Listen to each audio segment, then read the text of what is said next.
রাজধানীতে সম্প্রতি নিরাপত্তা ব্যবস্থার অংশ হিসেবে একযোগে বিশাল মহড়া পরিচালনা করেছে ঢাকা মহানগর পুলিশ।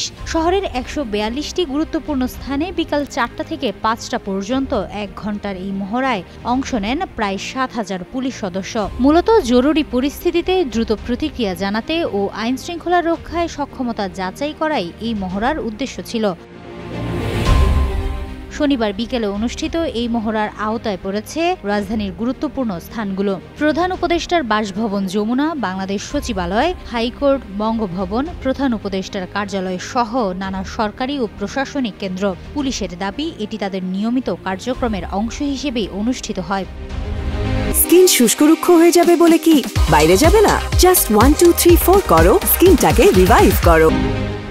ঢাকা মহানগর পুলিশের মিডিয়া অ্যান্ড পাবলিক রিলেশনস বিভাগের উপকমিশনার মোহাম্মদ তালিবুর রহমান জানিয়েছেন, তাদের নিয়মিত কার্যক্রমেরই অংশ হিসেবে যে কোনো জরুরি পরিস্থিতি মোকাবেলা করার জন্য কুইক রেসপন্স মহড়া করা হয়েছে।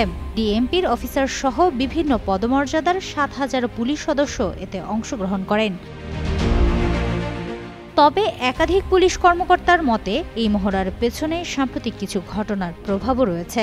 শুক্রবার রাতে রাজধানীর কাকরাইল গির্জায় ককটেল নিক্ষেপ এবং ধানমন্ডির শঙ্কর এলাকায় নিষিদ্ধ ঘোষিত আওয়ামী লীগের মশাল মিছিল ও বিস্ফোরণের ঘটনার পর থেকেই শহর জুড়ে নিরাপত্তা জোরদার করা হয়। তারই ধারাবাহিকতায় এই মহড়ার আয়োজন করা হয়েছে।